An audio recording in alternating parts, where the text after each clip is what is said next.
നമസ്കാരം,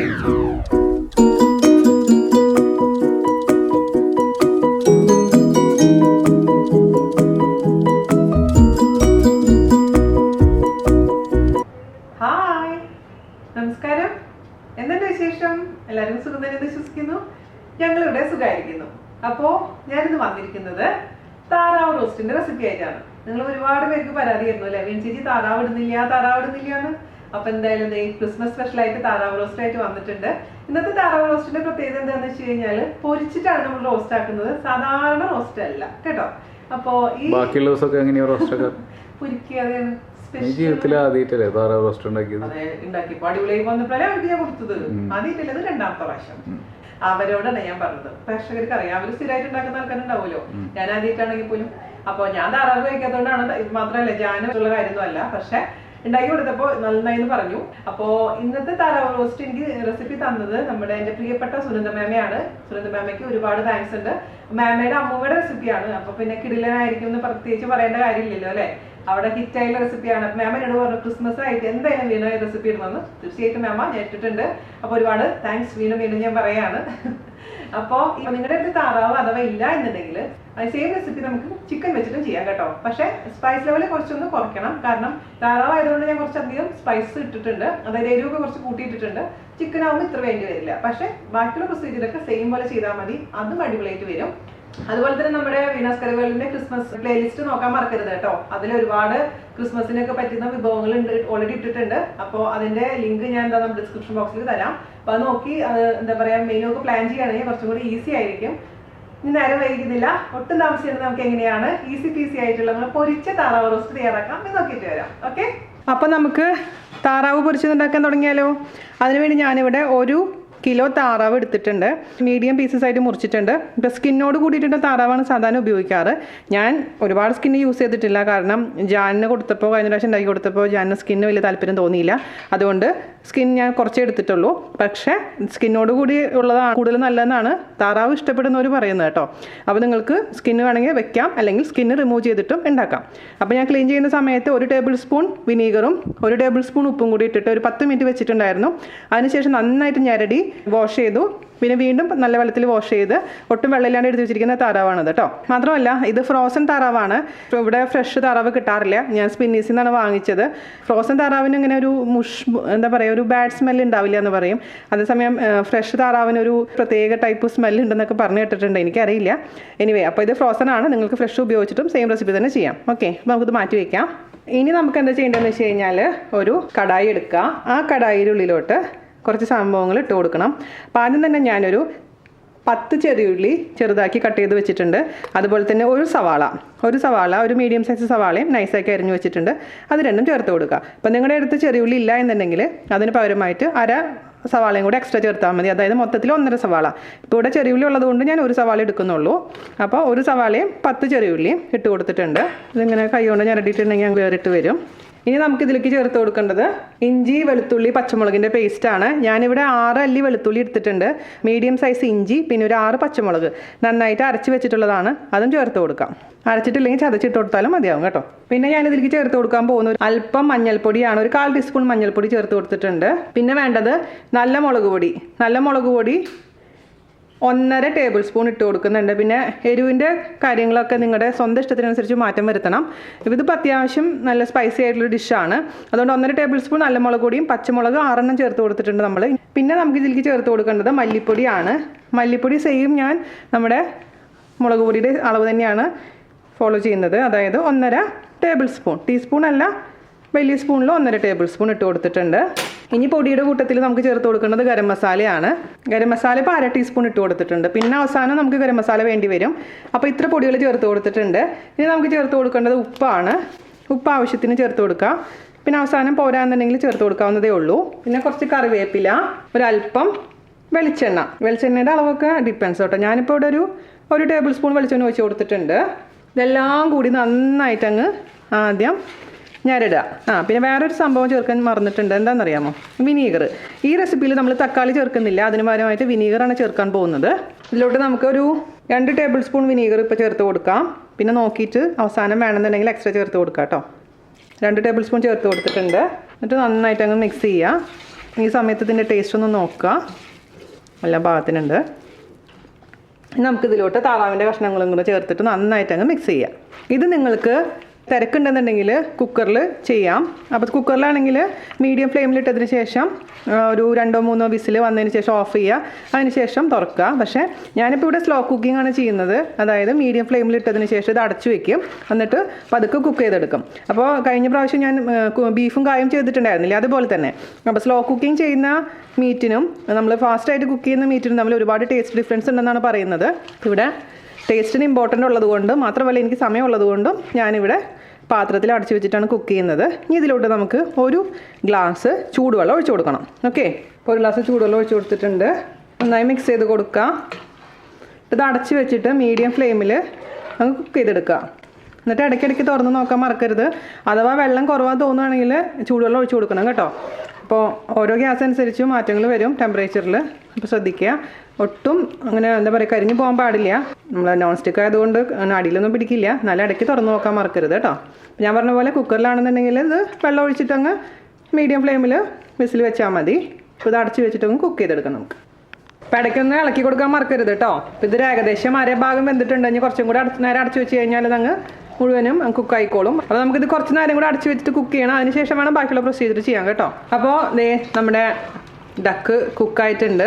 പൊരിച്ച് താറാവായതുകൊണ്ട് ജസ്റ്റ് ഒന്ന് റോസ്റ്റ് ചെയ്തെടുക്കണം. ഓക്കെ, അപ്പോൾ അതിന് വേണ്ടിയിട്ട് നമുക്ക് ഒരു പാൻ അടുപ്പത്ത് ചൂടാക്കാൻ വെക്കണം. ഒരു കടായി വെക്കുക. നമുക്ക് അതിലോട്ട് കുറച്ച് വെളിച്ചെണ്ണ വെച്ച് കൊടുക്കാം. ഒരുപാട് വെളിച്ചെണ്ണ വേണ്ട, കാരണം ഇത് നമ്മൾ ഷാലോ ഫ്രൈ ആണ് ചെയ്തെടുക്കുന്നത്, അല്ലാതെ ഡീപ്പ് ഫ്രൈ അല്ല കേട്ടോ. അപ്പോൾ അതിനനുസരിച്ചുള്ള വെളിച്ചെണ്ണ മതി. നമ്മുടെ താറാവിൻ്റെ പീസിൻ്റെ ഒരു ഭാഗം മാത്രം മുങ്ങിക്കിടക്കാൻ പറ്റുന്ന രീതിയിലുള്ള വെളിച്ചെണ്ണ. അപ്പം ഇത്ര മതിയാകും. അതൊന്ന് ചൂടാവട്ടെ.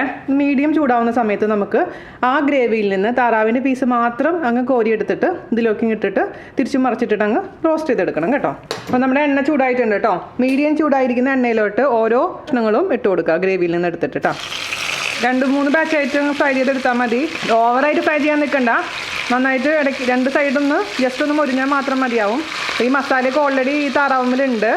ചെറിയ പീസസിലാണ് നന്നായിട്ട് അങ്ങ് മസാല പിടിക്കുക. മൊത്തത്തിൽ ഇതേപോലെ ഈ പാത്രത്തിൽ കൊള്ളുന്ന രീതിയിൽ നമുക്ക് 2-3 പ്രാവശ്യമായിട്ട് അങ്ങ് റോസ്റ്റ് ചെയ്തെടുക്കാം. അപ്പോൾ 1 കിലോ താറാവല്ലേ ഉള്ളൂ. അത് പെട്ടെന്ന് തന്നെ അത് 2 പേർക്ക് ഇത് ഉണ്ടാവുള്ളൂ ശരിക്കും പറയുകയാണെങ്കിൽ. ബാച്ച് ഞാൻ ഇതിലേക്ക് ഇട്ടിട്ടുണ്ട്. ഇത് നമുക്ക് തിരിച്ചും മറിച്ചിട്ടിട്ട് അങ്ങ് മൊരിച്ചെടുത്ത് മാറ്റി വെക്കണം കേട്ടോ. അപ്പോൾ ആദ്യത്തെ ബാച്ച് റെഡി ആയിട്ടുണ്ട് കേട്ടോ. ഞാൻ പറഞ്ഞ പോലെ ഓവറായിട്ട് അങ്ങ് മൊരിയണ്ട. ജസ്റ്റ് 2 സൈഡിലൊന്ന് ഫ്രൈ ആയാൽ മതി. നമുക്കിത് എടുക്കാം. ഞാൻ അതേപോലെ തന്നെ ബാക്കിയുള്ളതും ഇതേപോലെ തന്നെ അങ്ങ് ഫ്രൈ ചെയ്തെടുക്കാം കേട്ടോ. ഓരോ പീസും നമുക്ക് ഒരു പാത്രത്തിലോട്ട് കോരി മാറ്റി വയ്ക്കാം. നിങ്ങൾക്കിപ്പോൾ ഇതുപോലെ ഫ്രൈ ചെയ്യണമെന്ന് നിർബന്ധമില്ല എന്നുണ്ടെങ്കിൽ സാധാരണ നമ്മൾ ബാക്കി ഇപ്പോൾ ഞാൻ ചെയ്യാൻ പോകുന്ന പ്രൊസീജിയറിൽ ചെയ്താൽ മതി. പക്ഷേ പൊരിച്ച താറാവാണ് നമ്മുടെ റെസിപ്പി എന്നതുകൊണ്ട് മാത്രമാണ് ഇപ്പോൾ പൊരിക്കുന്നത് കേട്ടോ. എപ്പോഴും മീഡിയം തീയിൽ വേണം ഇത് ഫ്രൈ ചെയ്തെടുക്കാൻ. ഞാൻ എപ്പോഴും പറയാറുള്ള പോലെ തന്നെ.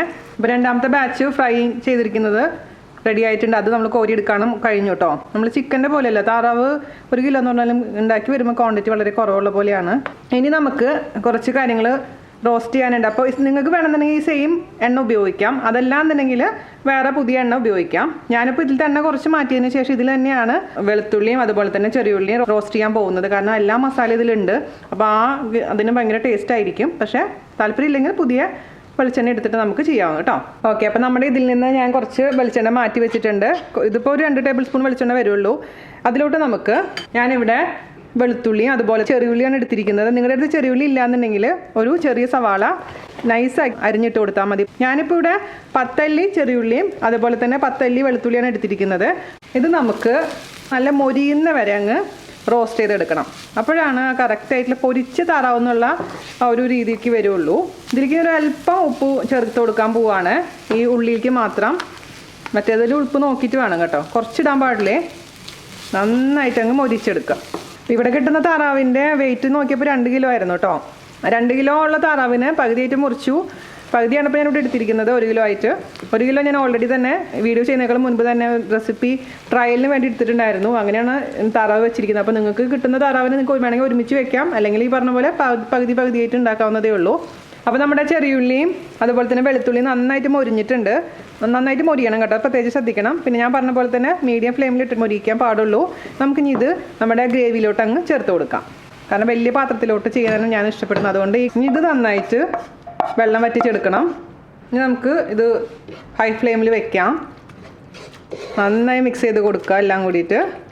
എന്നിട്ട് ഈ സമയത്ത് ഇതിൻ്റെ എരിവൊക്കെ നോക്കണം. അതുപോലെ തന്നെ ഉപ്പൊക്കെ നോക്കുക. ഉപ്പൊക്കെ ആവശ്യത്തിനുണ്ട്. പുളിയുടെ കുറച്ച് കുറവുണ്ട്. അപ്പോൾ ഞാൻ 1 ടേബിൾ സ്പൂണും കൂടെ വിനീഗർ ചേർത്ത് കൊടുക്കാൻ പോവാണ് ഇതിലോട്ട്. അപ്പോൾ വിനീഗർ താല്പര്യമില്ലെങ്കിൽ നിങ്ങൾക്ക് വിനീഗറിന് പകരമായിട്ട് തക്കാളി ചേർക്കാം കേട്ടോ. തക്കാളി ആണെങ്കിൽ 2 തക്കാളി ചേർക്കേണ്ടി വരും. എന്നിട്ട് മിക്സ് ചെയ്ത് കൊടുക്കാം. ഈ സമയത്ത് നമുക്കിതിലോട്ട് കുറച്ച് ഗരം മസാല ചേർത്ത് കൊടുക്കണം. നമ്മൾ 1/2 ടീസ്പൂൺ ഗരം മസാലയാണ് ആദ്യം ചേർത്തിട്ടുണ്ടായിരുന്നത്. ഇനി 1 ടീസ്പൂൺ ഗരം മസാല ചേർക്കാം. ഗരം മസാല ഹോം മെയ്ഡാണ് കേട്ടോ. അപ്പോൾ ഇതങ്ങ് മിക്സ് ചെയ്ത് കൊടുക്കുക. ഒന്ന് വറ്റി വരുന്ന സമയത്ത് നമുക്കിതിലോട്ട് താറാവിൻ്റെ കഷ്ണങ്ങൾ ചേർത്ത് കൊടുക്കണം. അപ്പോൾ ഞാനിപ്പോൾ ഹൈ ഫ്ലെയിമിലാണ് വെച്ചിരിക്കുന്നത്. ഇനി നമുക്കിതിലോട്ട് വീണ്ടും എരിവിന് വേണ്ടിയിട്ട് കുറച്ചും കൂടെ നല്ല ചതച്ച കുരുമുളക് ചേർത്ത് കൊടുക്കാനുണ്ട്. അത് അവസാനം ചേർത്ത് കൊടുത്താൽ മതി. അപ്പോൾ നമ്മുടെ ഈ ഗ്രേവി ഒന്ന് ഡ്രൈ ആയിട്ട് വന്നിട്ടുണ്ട്. ഇതിലോട്ട് നമുക്ക് ഫ്രൈ ചെയ്ത് വെച്ചിരിക്കുന്ന താറാവിൻ്റെ പീസസ് ചേർത്ത് കൊടുക്കാം കേട്ടോ. ഇത് നന്നായിട്ട് അങ്ങ് മിക്സ് ചെയ്ത് കൊടുക്കുക. ഇത് പുരട്ടി എടുക്കണം. ഡ്രൈ ആയിട്ടിരിക്കുന്നതാണ് പൊരിച്ചതെന്ന് പറയാം നമ്മൾ. ഇപ്പോൾ ഗ്രേവി ആണെന്നുണ്ടെങ്കിൽ അതിനനുസരിച്ച് നിങ്ങൾ ഗ്രേവിയൊക്കെ എടുത്തോളൂ കേട്ടോ. പക്ഷേ ഈ സംഭവം ഇങ്ങനെ നല്ലോണം ഡ്രൈ ആയിട്ട് ഓരോ പീസിലും ഈ മസാല ഇങ്ങനെ പിടിച്ച് നല്ല വറ്റി വരണ്ടിരിക്കുന്നതാണ്. ഇനി നമുക്കിതിലോട്ട് എരിവൊക്കെ നോക്കിയിട്ട് അതിനനുസരിച്ച് വേണം ചേർക്കാൻ. ഇപ്പോൾ ഞാനിതിലേക്ക് കുറച്ച് ചതച്ച കുരുമുളകും കൂടെ ചേർത്ത് കൊടുക്കുന്നുണ്ട്. കുരുമുളകിൻ്റെ പൊടി ഇടണ്ട, കുരുമുളക് നന്നായിട്ട് ചതച്ചത് ചേർത്ത് കൊടുത്താൽ മതി കേട്ടോ. അതായത് ക്രഷ്ഡ് പെപ്പർ അവസാനം ചേർത്ത് കൊടുക്കുക, അല്ലെങ്കിൽ ഈ സമയത്ത് ചേർത്ത് കൊടുക്കുക. ഞാനിപ്പോൾ ഈ സമയത്താണ് ചേർത്ത് കൊടുക്കാൻ പോകുന്നത്. ഇപ്പോൾ ഒരു 1/2 ടീസ്പൂണോളം ചതച്ച കുരുമുളക് ചേർത്ത് കൊടുത്തിട്ടുണ്ട്. ഞാൻ മിക്സിയിൽ ചതച്ചെടുത്താണ് കേട്ടോ. ഇത് മിക്സ് ചെയ്ത് കൊടുക്കുക. ഇത് നല്ലോണം അങ്ങ് വരട്ടിയെടുക്കുക. അപ്പോൾ നമ്മുടെ താറാവ് പൊരിച്ചത് റെഡി ആയിട്ടുണ്ട് കേട്ടോ. കാരണം നന്നായിട്ട് മൊരിഞ്ഞിട്ടുണ്ട്. ഇനി ഓവറാക്കി കഴിഞ്ഞാൽ കുറച്ചും കൂടെ ബ്ലാക്ക് കളർ ആവും. അപ്പോൾ നിങ്ങൾക്ക് ഇനിയും ഇതിനേക്കാളും കൂടുതൽ മൊരിക്കണം എന്നുണ്ടെങ്കിൽ മൊരിക്കാം കേട്ടോ. ഇതിപ്പോൾ നല്ല പരണ്ടിരിക്കുന്ന നല്ല മൊരിഞ്ഞിരിക്കുന്ന പരുവായിട്ടുണ്ട്. നമുക്കിനി ഓഫ് ചെയ്യാം. അവസാനമായിട്ട് ഞാൻ ഇതിലേക്ക് ചേർത്ത് കൊടുക്കാൻ പോകുന്നത് കറിവേപ്പിലയാണ്. ആ ഒരു പച്ച വെളിച്ചെണ്ണയുടെ മണം വരണം എന്നുള്ളത് കൊണ്ട് മാത്രം ഒരു നുള്ളു ഒഴിച്ച് കൊടുക്കുന്നുണ്ട് ഞാൻ. ഓക്കെ, എന്നിട്ട് അങ്ങ് മിക്സ് ചെയ്ത് കൊടുക്കുക. അല്ലെങ്കിൽ എന്താണെന്ന് അറിയോ, അടച്ചു വെച്ച് കഴിഞ്ഞാൽ ഈ കറിവേപ്പിലയുടെ കളറങ്ങ് മാറി വേറൊരു കളറായിട്ട് മാറും. അതുകൊണ്ട് ഞാനിത് മിക്സ് ചെയ്ത് കൊടുക്കുകയാണേ. എന്നിട്ട് നമുക്ക് അടച്ചു വയ്ക്കാം. അതിനുശേഷം നമുക്ക് കുറച്ച് കഴിഞ്ഞതിന് ശേഷം അങ്ങ് സെർവ് ചെയ്യാം. ഓക്കെ, അപ്പോൾ ഇത്രയുള്ള പരിപാടി എല്ലാവരും തയ്യാറാക്കി നോക്കുക. സ്വാദിഷ്ടമായിട്ടുള്ള നമ്മുടെ താറാവ് പൊരിച്ചത്. അതിനുശേഷം അഭിപ്രായം പറയാൻ മറക്കരുത്. അപ്പോൾ അടുത്ത അടിപൊളിയായിട്ടുള്ള റെസിപ്പി ആയിട്ട് വരുന്നവരെ നന്ദി, നമസ്കാരം. Thank you. അടിപൊളിയായിട്ടുള്ള താറാവ് എന്താണ് കോപ്രായം കാണിക്കുന്നത്? അടിപൊളിയായിട്ടുള്ള താറാവ് തയ്യാറാക്കാൻ നോക്കിയിട്ട്. അതെ, അടിപൊളിയായിട്ടുള്ള താറാവ് പൊരിച്ച് വരട്ടിയത് എങ്ങനെയാണ് തയ്യാറാക്കാം എന്ന് നോക്കിയിട്ട് വരാം. ഓക്കെ, വറുത്ത് പൊരിച്ചത് അതിനകത്ത് ജാൻസി പറഞ്ഞില്ല കേട്ടോ. ഞാൻ പറഞ്ഞു. എപ്പോ പറഞ്ഞു? അത് വീഡിയോയിൽ പറഞ്ഞില്ല, ഇവരോട് പറഞ്ഞില്ലല്ലോ. എങ്ങനെ ഞാൻ ഇനി പറയണെങ്കിൽ അത് കഴിക്കണം. അത് പറ്റില്ല കഴിക്കണം. കഴിച്ചു. ജാന്റെ റിവ്യൂ കേട്ടിട്ടില്ലെന്ന് തോന്നി. കാരണം ഞാൻ കഴിക്കില്ല. ഇവിടെ അമ്മയും ജാനും മാത്രമേ താറാവ് കഴിക്കുള്ളൂ. അപ്പൊ ഒന്ന് റിവ്യൂ ആണെങ്കിൽ ചോദിക്കാം അല്ലേ? ഒരു കഷ്ണം കൂടെ കഴിച്ചിട്ട് പറയാം.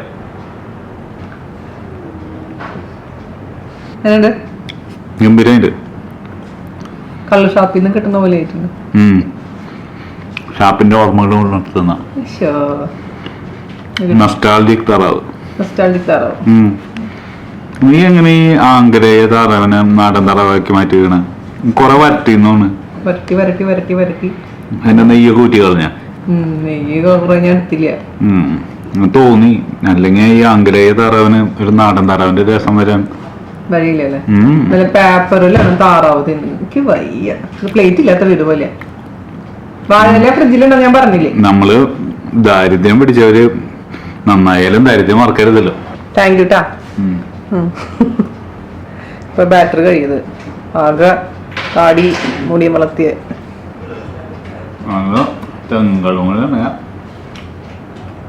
നാടല്ലല്ലോ തെങ്ങുകൾ കിട്ടാൻ. അപ്പൊ ശരി, താങ്ക് യു.